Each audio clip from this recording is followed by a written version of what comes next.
So if you find yourself in a situation where you may be harvesting honey, you want to make sure that you don't smoke inside the frames themselves. Otherwise, you're going to get smoky honey. And believe me when I say smoked is good when it comes to meat and fish, but smoked is not good when it comes to honey. Smoked honey tastes horrible.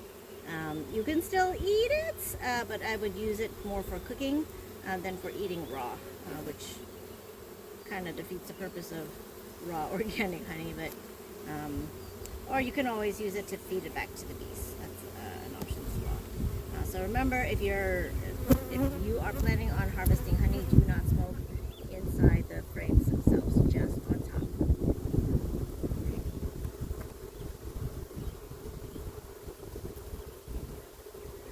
So in this case, this hive is building massive amounts of crosscomb here. As you can see, it's kind of like an S pattern, where it starts here, cuts over here, and comes back.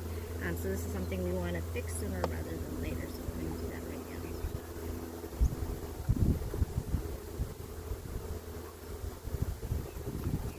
So I've already removed 3 frames of groove, and I'm putting it off to the side onto this handy dandy little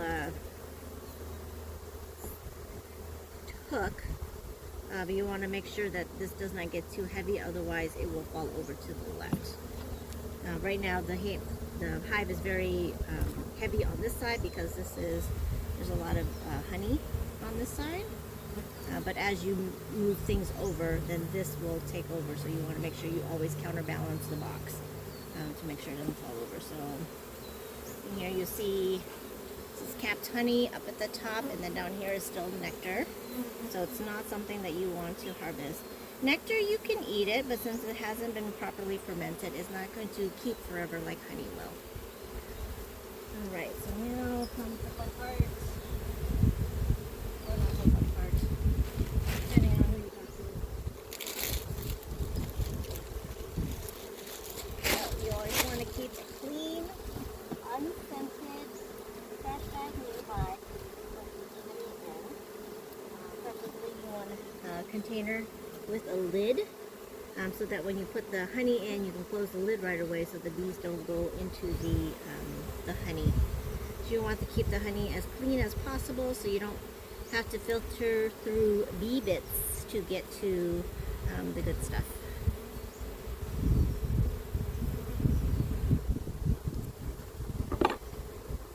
One of the tools that I have is just like this cheapy little knife I got at the Dollar Tree. It's actually, when you buy it, it's pretty sharp, and it's very easy to sharpen as well. It's very sturdy, and it doesn't rust, so it's good to keep into a bucket of water. I keep my tools in a bucket of water, especially if I'm harvesting honey like this, to keep my tools clean and make it easier to cut through the comb. Hello, bee. Hello, bee.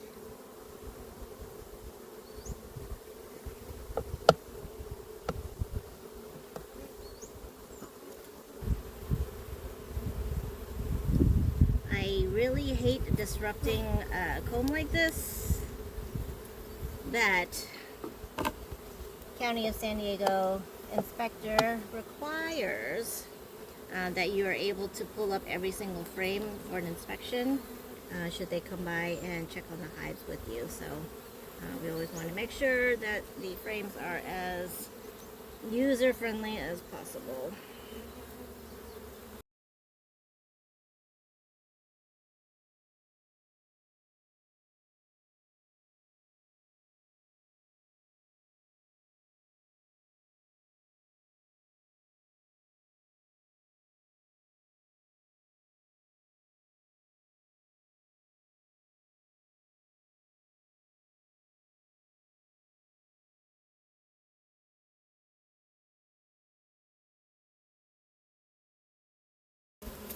So all of the comb that is wonky like this, you see how like there's this S pattern, you want to clean that straight off, because if you leave this here, they're going to continue building wonky the next time around. So always make sure you clean off the comb, scrape it all off before you put this frame back to reuse.